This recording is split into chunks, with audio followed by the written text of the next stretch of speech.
अस्सलाम वालेकुम। Second year chemistry, क्या हाल है? ठीक ठाक हो? खैर खैरियत से हो? मौजें कर रहे हो? मौजें ख़त्म होने वाली हैं आपकी, मौजें ख़त्म होने वाली हैं। तैयार हो जो और पढ़ाई करके आओ।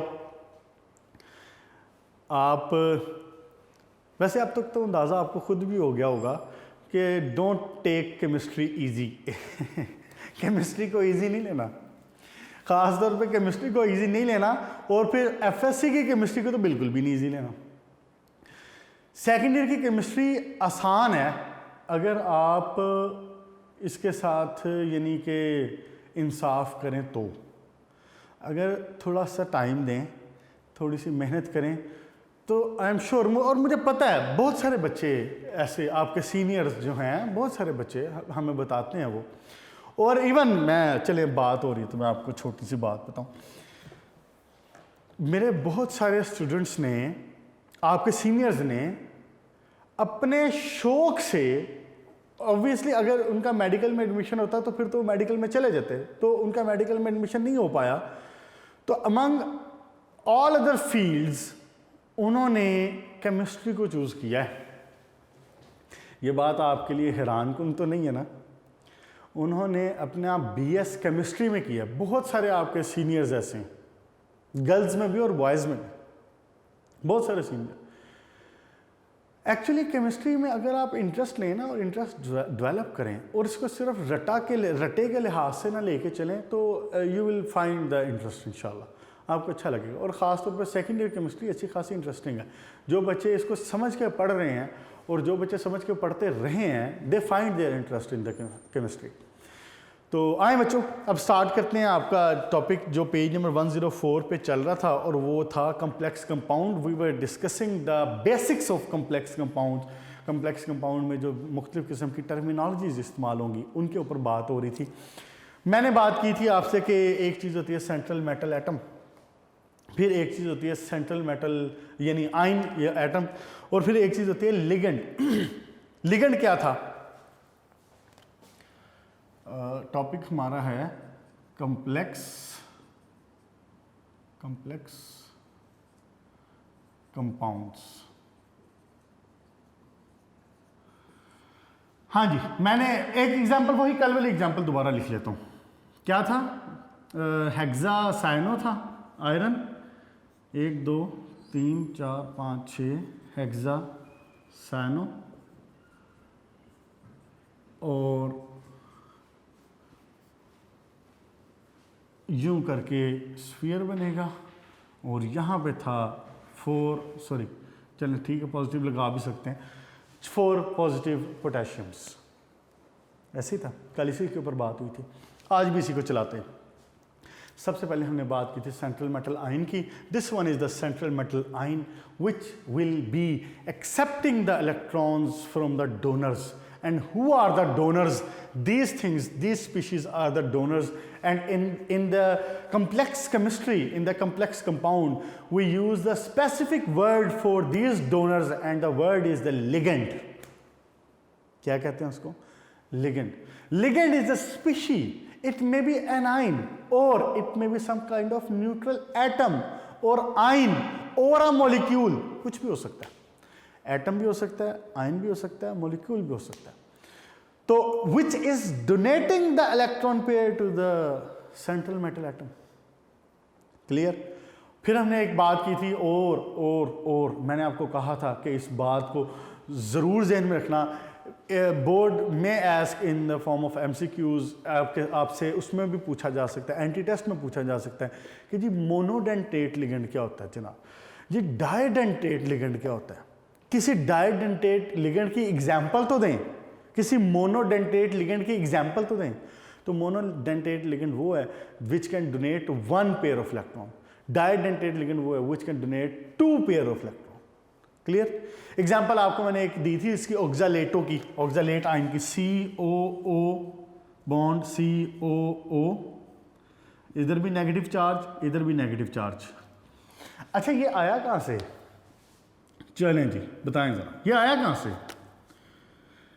मैं पूछ इसलिए रहा हूँ कि ये वर्ड आपने पहले पढ़ा हुआ है, COOH, COOH। जनाब ये वर्ड आपने H2SO4 के रिएक्शंस में पढ़ा था सल्फ्यूरिक एसिड के रिएक्शंस। वहाँ पे आपने पढ़ा था कि ऑक्सैलिक एसिड के साथ इसका रिएक्शन करवाएं सल्फ्यूरिक एसिड का तो क्या होता है, this one is oxalic acid. याद आया? ये क्या है? Oxalic acid.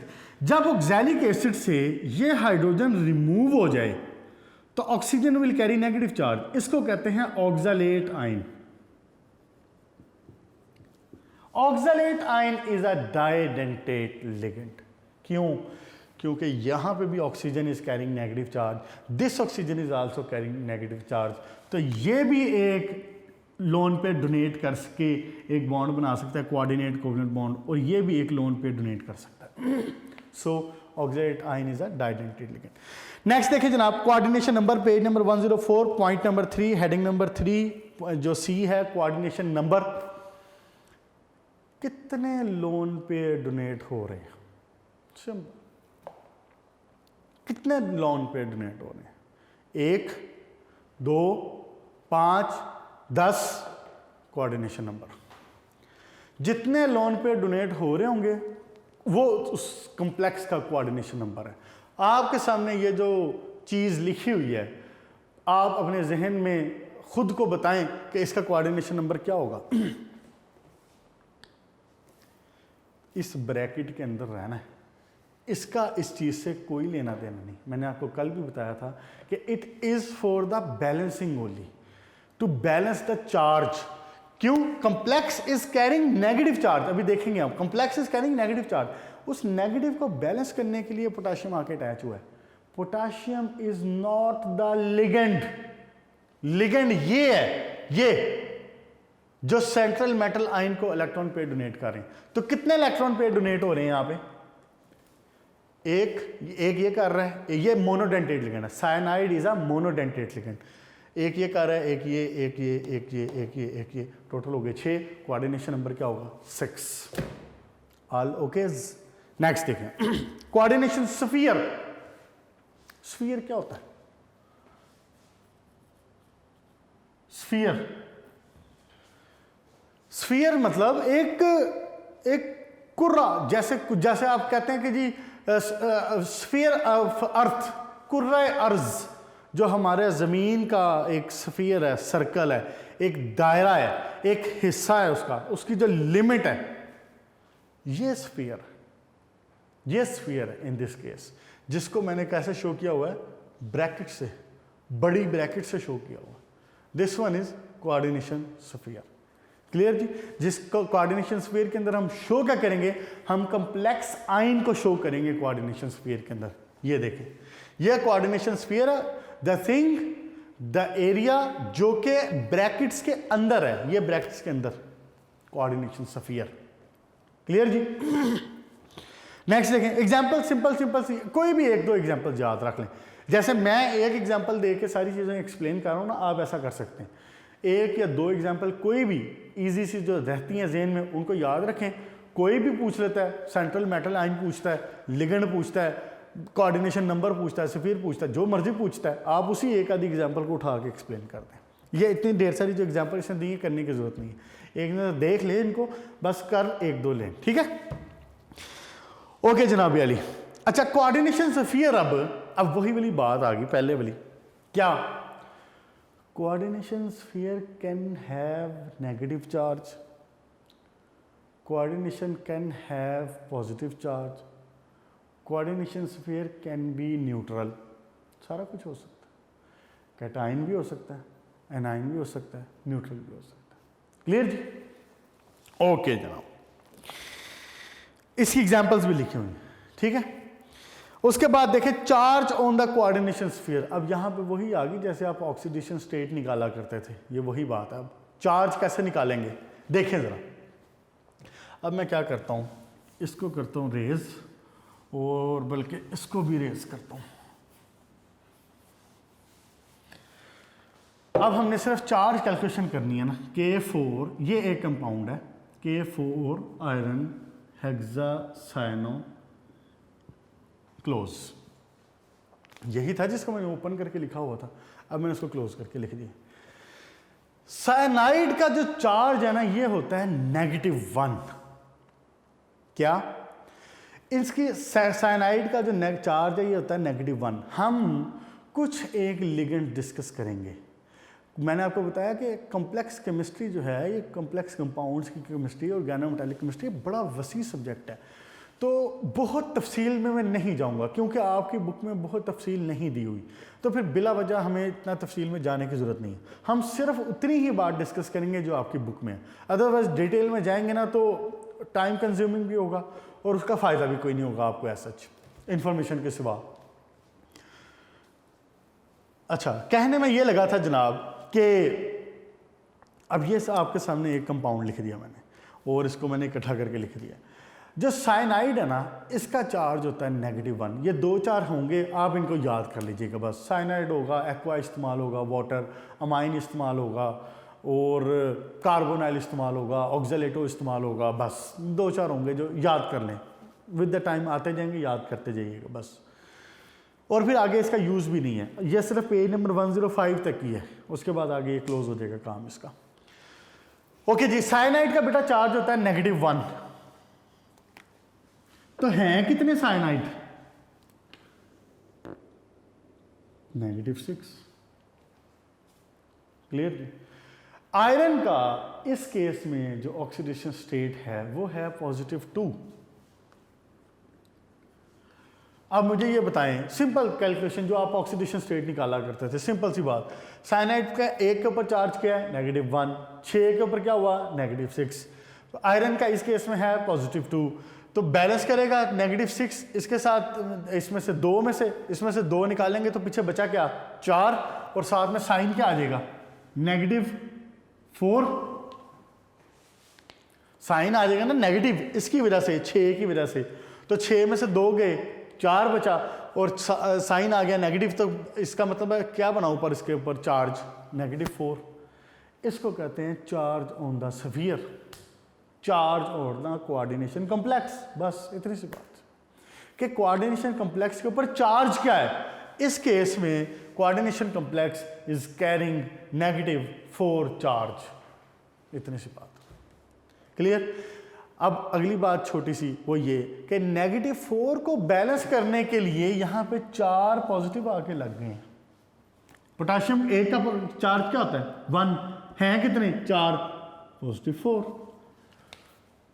गौर से देखें जरा, this +4 is balanced by this -4।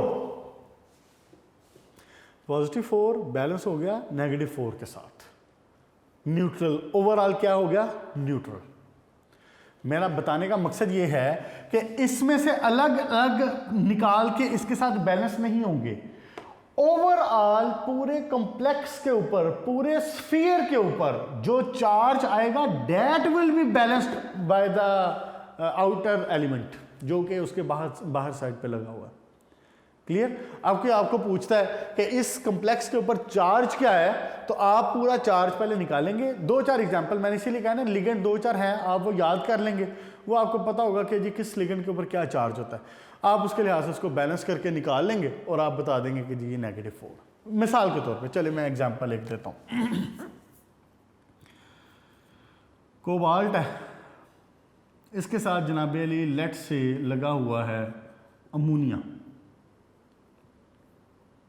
या चलें और सिंपल कर लेते हैं, लेट से इसके साथ लगा हुआ वाटर। वाटर को एक्वा कहते हैं।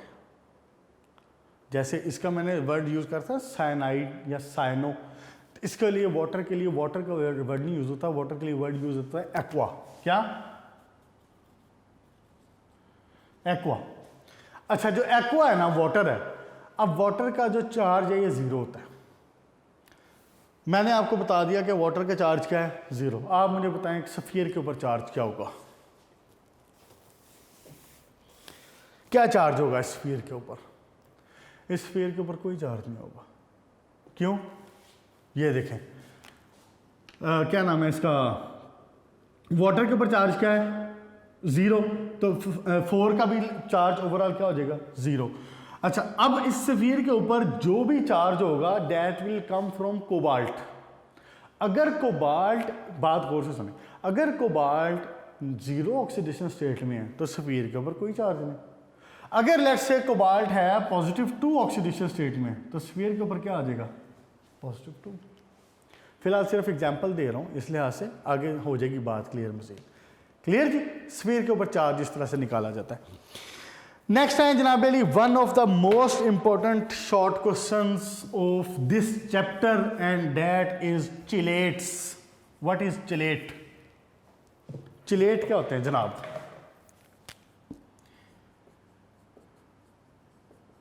चिलेट बेटा, चिलेट होते हैं बड़ी अच्छी चीज, और वो अच्छी चीज क्या है?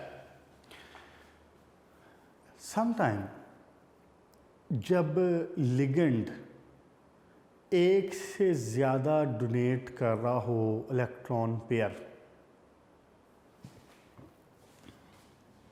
अभी मैंने वर्ड यूज किया था मोनोडेंटेट लिगेंड। मोनोडेंटेट का क्या मतलब था? एक लोन पे डोनेट कर रहा है। अगर 2 डोनेट कर रहा हो तो डाइडेंटेट, 3 डोनेट कर रहा हो तो ट्राइड, 3 से ज़्यादा वाले भी होते, 3 डोनेट कर रहा हो तो ट्राइडेंटेट लिगेंड, 4 डोनेट कर रहा हो तो टेट्राडेंटेट लिगेंड। तो मुझे ये बताएं, क्या मैं एक से ज़्यादा वाले को for the sake of easiness, क्या मैं उसको पॉलीडेंटेट लिगेंड कह सकता हूँ? बिल्कुल कह सकता हूँ। पॉली का क्या मतलब होता है? हम पॉली को केमिस्ट्री के लिए में जो वर्ड इस्तेमाल करते हैं वो किस लिए इस्तेमाल करते हैं? Poly means many. जब एक से ज़्यादा हो गए तो मीन्स मैनी हो गए, एक से ज़्यादा हो गए तो मोर देन 1 हो गए ना, तो हम उसके लिए पॉली का वर्ड यूज़ कर सकते हैं। तो फिर क्या मैं ये 2 क्लासिफिकेशंस बना सकता हूँ, एक मोनोडेंटेट लिगेंड और दूसरी पॉलीडेंटेट लिगेंड? पॉलीडेंटेट की जब बात होगी, लफ्ज इस्तेमाल होगा, तो what does it mean? It will mean के डाइडेंटेट, ट्राइडेंटेट, इट में बी टेट्राडेंटेट, इट में बी पेंटाडेंटेट, जो मर्जी हो। क्लियर जी? मैं वर्ड यूज कर सकता हूँ मोनोडेंटेट, मैं वर्ड यूज कर सकता हूँ पॉलीडेंटेट फॉर मोर देन 1। जब किसी कंपाउंड में, किसी कम्प्लेक्स में पॉलीडेंटेट लिगेंड मौजूद होना, तो वो क्या करता है? वो डोनेशन इन सच अ वे करता है कि it forms a ring, it forms a ring. कोई एग्जांपल है आपके जहन में जो पॉलीडेंटेट लिगेंड हो? आपके कोर्स में एक ही है, ऑक्जेलेटो, अभी जिसकी बात हुई थी, COO, नेगेटिव नेगेटिव। इसको अगर ड्रॉ करूं ओपन करके तो I can draw it like that कि एक carbon double bond oxygen, single bond oxygen, carbon double bond oxygen, single bond oxygen, negative charge negative charge. COO को ही मैंने ड्रॉ किया ना यूं, ये क्या बन गया? ये बन गया ऑक्जेलेट आइन। अब मैंने आपको बताया था कि ऑक्जेलेट आइन is a didentate ligand, I can say polydentate also, poly भी कह सकता हूँ ना। तो पॉलीडेंटेट लिगेंड जब एक जगह पे मौजूद हो तो ये क्या करता है? मिसाल के तौर पे यहाँ पे प्लाटिनम है, ये क्या करता है जनाबे अली? ये इसको अपना ये लोन पेयर डोनेट करता है, इसी तरह ये अपना लोन पेयर इसको डोनेट करता है। अब दूसरी तरफ भी अगर एक पॉलीडेंटेट लिगेंड, और हम एग्जांपल यही लेंगे जो आपके कोर्स में सिंपल सी एग्जांपल है, ये मौजूद हो CO ऑक्सीजन, ये भी इसी तरह डोनेट कर रहा हो, तो it forms a complex ring. कैसे रिंग बना? गौर करें जरा, ये रिंग नहीं बना है, ध्यान इधर रखें जरा, ये देखें, ये रिंग नहीं बना जहां पे मेरा हाथ चल रहा है, ये देखें, ये एक रिंग बन गया ना, इट इज कॉल्ड चिलेट, इसको कहते हैं chelate. When polydentate ligand is present in a complex compound and it donates more than one electron pair to the same or to the single metal ion, it forms a ring, and this compound, this complex is called chelate. Page number 105, सबसे ऊपर वाली diagram, हाँ जी सही लिखा हुआ, page number 105 के ऊपर सबसे ऊपर वाली जो डायग्राम है, उसने डबल बॉन्ड ऐसे, मैंने ज़रा ऐसे करके शो कर दिया है, उसने यूं करके शो किया हुआ है, इससे कोई फ़र्क नहीं पड़ता। क्लियर जी बात।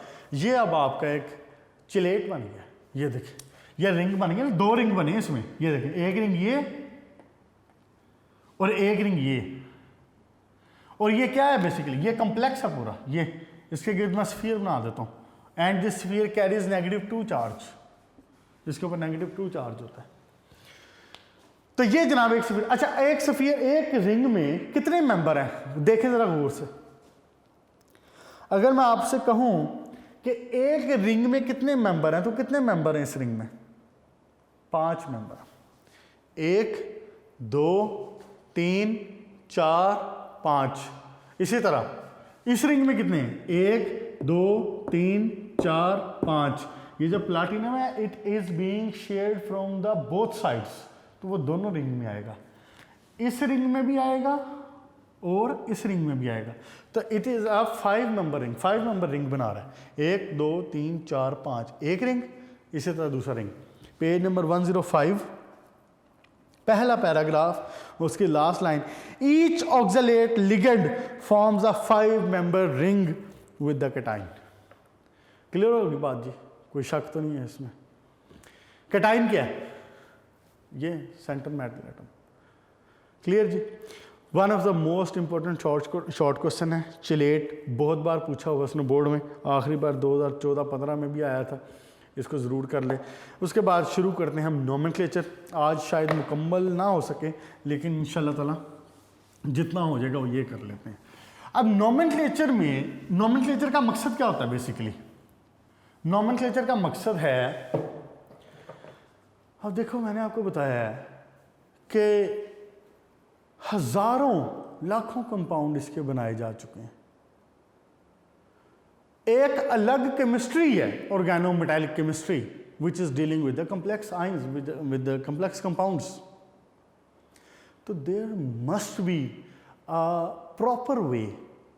हम केमिस्ट्री में बातें एवं नहीं उठा के कर लेते, एवं नहीं किसी चीज़ का नाम जो है वो जनाब मीथेन और ईथेन और प्रोपेन रख दिया जाता, या किसी चीज़ का नाम जो हेक्सासाइनोफिरेट रख दिया जाता। There is a proper way. आपको पता है, you are not studying some kind of simple subject, it's chemistry. तो don't take the chemistry light. Nomenclature feel करें, प्राउड फील करें, यू आर स्टडिंग केमिस्ट्री।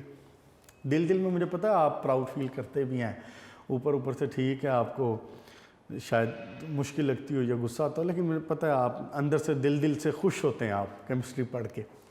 अल्लाह ताला आपको खुश रखें, मज़ीद खुश रखें। अच्छा जी, नोमेनक्लेचर क्या होगा जनाब? Proper way, rules. It will give some rules कि आपने जब किसी कंपाउंड का नाम रखना है, तो जब आप इंशाल्लाह ताला बड़े होंगे और आप भी फॉर एग्जांपल कोई केमिस्ट्री का, कोई कम्प्लेक्स कंपाउंड का कोई नया कंपाउंड डिस्कवर करेंगे या बनाएंगे, तो आप जब वो जो नाम रखेंगे ना, वो आप इन रूल्स के मुताबिक रखेंगे। नोमेनक्लेचर इसका मैं पॉइंट पढ़ता हूँ और साथ साथ मैं बताता हूँ, एक्सप्लेन करता हूँ। अच्छा बच्चों, ये क्वेश्चन आया नहीं है बोर्ड में, लॉन्ग क्वेश्चन, लेकिन ये एक्सरसाइज का लॉन्ग क्वेश्चन है।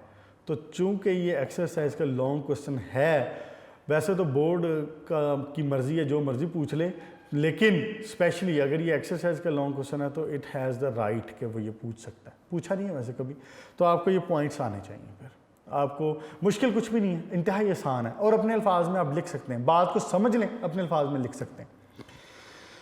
सबसे पहला जनाब अली, point number 1, cations are named before the anions. What does it mean? आपसे भी बात हुई थी कि एक कम्प्लेक्स कंपाउंड में देयर आर 2 पार्ट्स। एक वही अलमशहूर एग्जाम्पल लिख देता हूँ 6। ये एक जनाब अली कम्प्लेक्स कंपाउंड है and obviously and I told you before कि it carries 2 parts. 2 parts means कि 1 part will be positive, other part whole will be negative. इस केस में सिंपल कैटाइन है और कम्प्लेक्स एनाइन है। देखिए मैं वर्ड का यूज़ कर रहा हूँ, सिंपल कैटाइन है एंड कम्प्लेक्स एनाइन है। साथ हाथ भी मैंने खोल दिया, इधर भी ध्यान रखें। सिंपल कैटाइन है, कम्प्लेक्स एनाइन है। क्लियर? रूल ये कहता है कि you will right the name of cation first. आप पहले लिखेंगे कि कैटाइन कौन सा है। अगर लेट्स से किसी एग्जाम्पल में लेट्स से, जैसा मैंने पहले भी एक दफ़ा बात की थी, कोबाल्ट H2O4 और यहां पे लगाओ सल्फेट, अब क्या है? अब बताएं जरा सिनेरियो क्या है। Now it is having complex cation simple A9. तो पहले क्या कहता है, रूल पे क्या कहता है कि पहले किसका नाम लिखेंगे? पहले you will right the name of cation.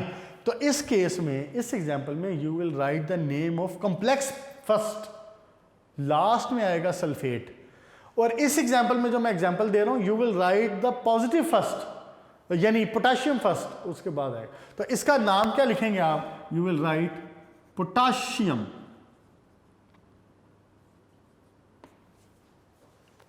सबसे पहले लिख दिया मैंने पोटेशियम। इसकी बात करता हूँ, इसको फिलहाल ये मैंने समझाने के लिए लिखा है, मैं इसको एग्जाम्पल को एक्सप्लेन करूंगा। सबसे पहले मैंने लिख दिया पोटेशियम। रूल क्या कहता है? रूल नंबर 2 कहता है, point number 2, in naming the coordination sphere. अब हमने कोऑर्डिनेशन स्फीयर का नाम लिखना ना, पहले आपने कैटाइन लिख दिया, तो अब उसके बाद पीछे बचा क्या है? Negative coordination sphere. In naming the coordination sphere, ligands are named in alphabetical order. Ligands will be named in the alphabetical order. A, B, C, D, E, F, G, H, I, J. A पहले, B बाद में, C से शुरू होने वाले बाद में, alphabetical order. अब इस केस में ये एग्जाम्पल नहीं आएगी। क्यों? क्योंकि इसमें लिगेंड है ही, 1 टाइप ऑफ लिगेंड है, सिर्फ साइनाइड ही है।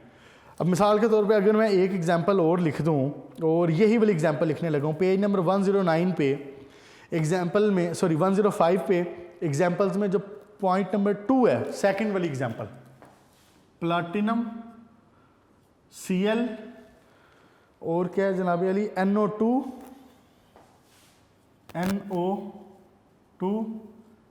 NH3 और जनाब अली यहाँ पे आ जाएगा सल्फेट SO4। लेट्स से ये एग्जांपल। अब इसके अंदर लिगेंड देखें, यहाँ पे आपने लिखा हुआ है एलिमेंट का नाम, central metal atom, central metal ion जो भी है। उसके बाद आपने यहाँ पे लिगेंड लिखे हुए हैं, ये है क्लोरो, ये है नाइट्रो, ये है अमाइन। Chloro, nitro, amine. बच्चों परेशान नहीं होना, क्योंकि इनमें से कुछ नाम मुमकिन आपके लिए नए हो, जैसे कि नाइट्रो वाला शायद नाम आपने मेरा ख्याल है पहले नहीं देखा हो, वो नाइट्रस ऑक्साइड वगैरह में देखा था, लेकिन यहाँ पे इसको बोलने का तरीका थोड़ा सा मुख्तलिफ है। तो आपने सिर्फ इतनी ही एग्जांपल्स करनी है जितनी बुक में लिखी हुई हैं। तो एग्जांपल्स 2, 4, 5 ही हैं, इसलिए इनको जहन में रख लें। यहाँ पे है क्लोरो, ये है नाइट्रो, ये है अमाइन। अब आपके पास इस केस में 3 लिगेंड है। अब यहाँ पे ये पॉइंट अप्लाई होगा, you will write the name of the ligands alphabetically. मतलब first you will write amine, then you will write chloro, then you will write nitro. समझ आ गई बात? ये जो एग्जांपल है, इसमें क्या होगा कि चूंकि लिगेंड एक से ज्यादा है, तो you will go alphabetically. अच्छा, एक लाइन साथ और पढ़ें जो इसने आगे लिखी हुई है, क्या? Alphabetical order regardless of the nature and number of each. इस बात का ख्याल नहीं रखना कि जी उसके ऊपर चार्ज कौन सा है, उसकी नेचर क्या है, वो ज़्यादा है या कम है। Rule is you will go alphabetically. Chemistry हम किसी के साथ ज्यादती नहीं करते। चाहे कोई 2 है, चाहे कोई 4 है, चाहे कोई 10 है, ना जी ना, आप अपनी लाइन में लगें अल्फाबेटिकली जब आपकी बारी आएगी। क्लियर? इट मीन्स कि in this example you will write first amine, then you will write chloro, then you will write nitro. अब चूंकि मैं एग्जाम्पल इसकी बात कर रहा हूं, उसमें है ही एक है, तो इसमें सिर्फ मैं क्या लिख दूंगा, सायनो। ठीक हो गया, मैंने इसका नाम लिख दिया सायनो। अभी मैं बताता हूं सायनो कैसे लिखा है। नेक्स्ट पॉइंट में बात होती है। Point number 3, the prefixes di, tri, tetra, penta, hexa will be used to specify the number of the coordinated ligand. Simple. 2 ligand लगे हुए हैं तो यू विल राइट डाई, 4 लगे हुए हैं यू विल राइट टेट्रा, 6 लगे हुए हैं यू विल राइट हेक्सा, 8 लगे हुए हैं यू विल राइट ऑक्टा, 10 लगे हुए हैं you will write deca. Okay जी। कितने लिगेंड लगे हुए हैं जनाब? यहाँ पे 6 लगे हुए। तो आप यहाँ पे बताएंगे 6 के लिए क्या यूज होना है? हेक्सा। मोनो के लिए तो लिखने की जरूरत है, खाली साइनो लिख दें। डाई के लिए डाई साइनो, ट्राई साइनो 3 के लिए, 4 के लिए टेट्रा साइनो, 5 के लिए पेंटा साइनो। ठीक हो गया। अब यहाँ पे कितने लगे हुए हैं? इस एग्जाम्पल की बात कर रहा हूँ। यहाँ पे कितने लगे हुए हैं? 6। तो यहाँ पे मैंने गैप इसलिए छोड़ा था, यहाँ पे आएगा हेक्सा साइनो। अब इस वक्त तक नाम कितना बन चुका है टोटल? Potassium hexa cyano. अभी आगे देखते हैं, और इसका भी बताता हूँ कि ओ क्यों लगाया, साइनो क्यों लगा हुआ है। नेक्स्ट पॉइंट देखें आप,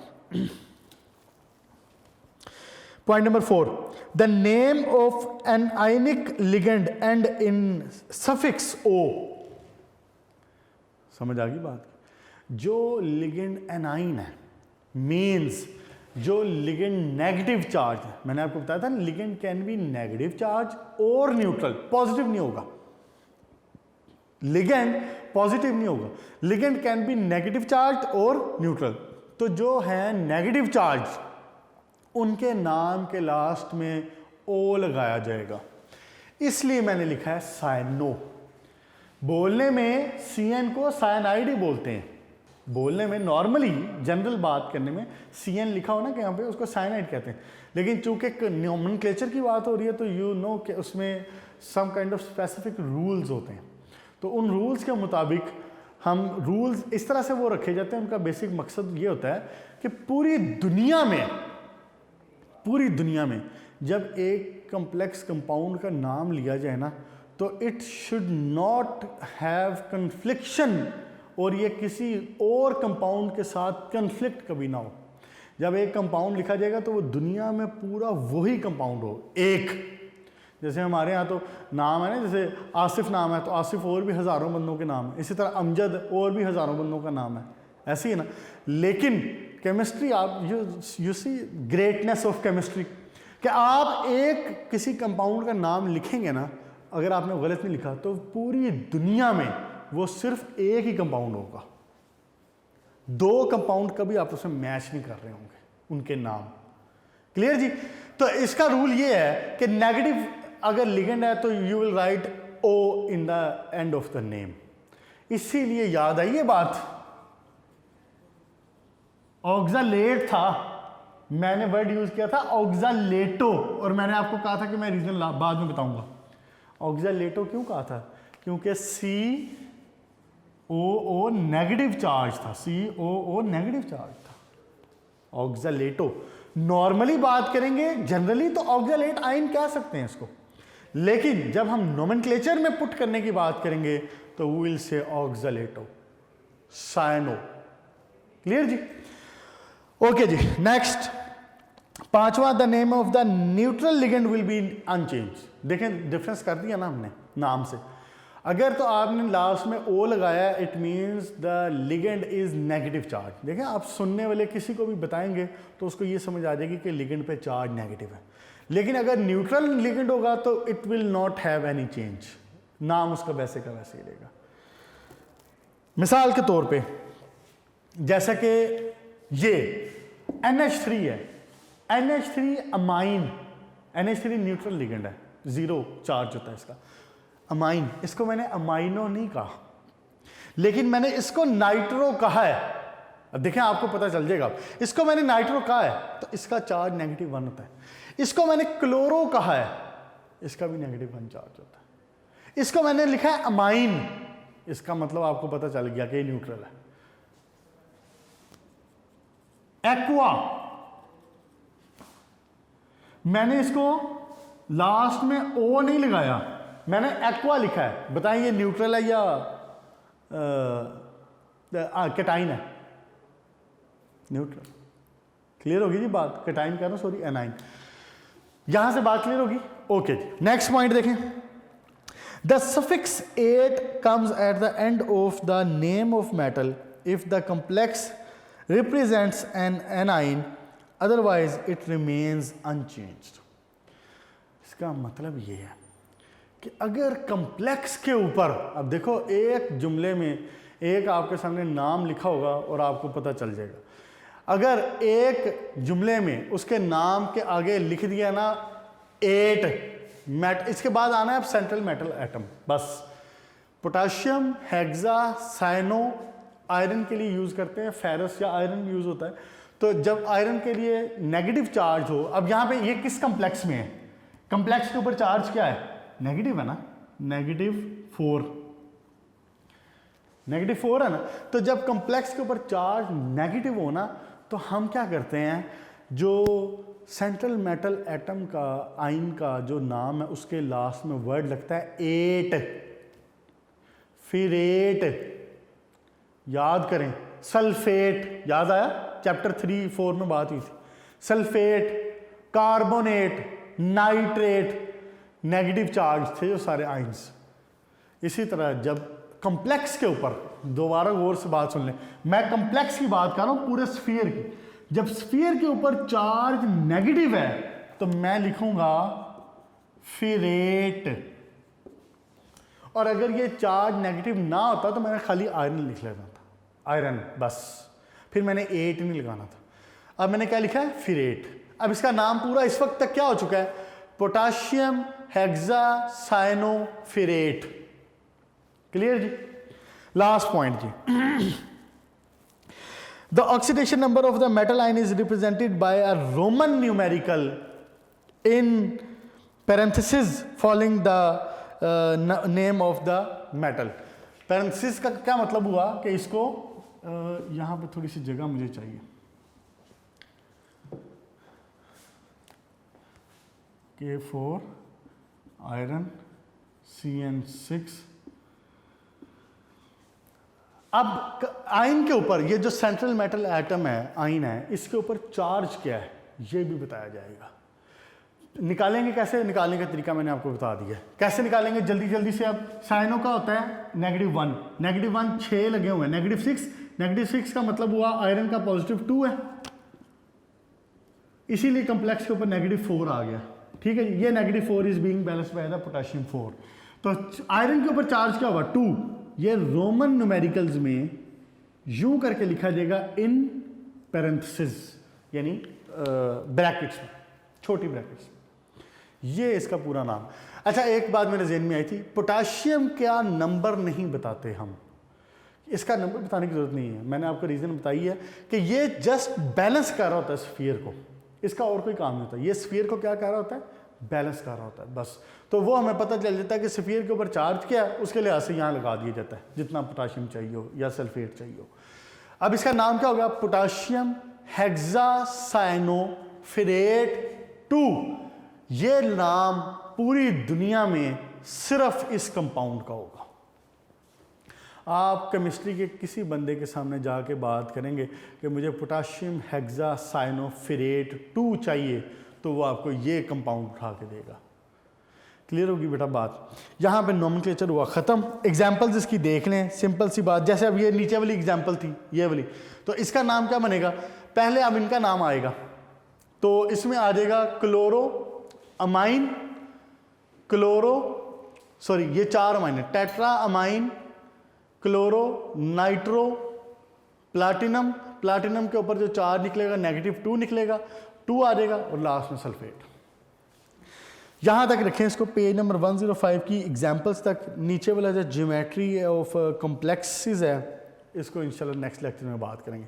आज हमने क्या डिस्कस किया है, आज हमने जो इसके पर्टिकुलर्स थे, बेसिक्स, क्या सेंट्रल मैटर आयन क्या होता है, लिगेंड क्या होता है, कोऑर्डिनेशन नंबर क्या है, सफ़ीर क्या है, चिलेट क्या है, इंतहाई इंपॉर्टेंट, और उसके बाद इसका नोमेनक्लेचर के सारे पॉइंट डिस्कस हो गए, लिखने का तरीका भी डिस्कस हो गया है कि वो कैसे होना है।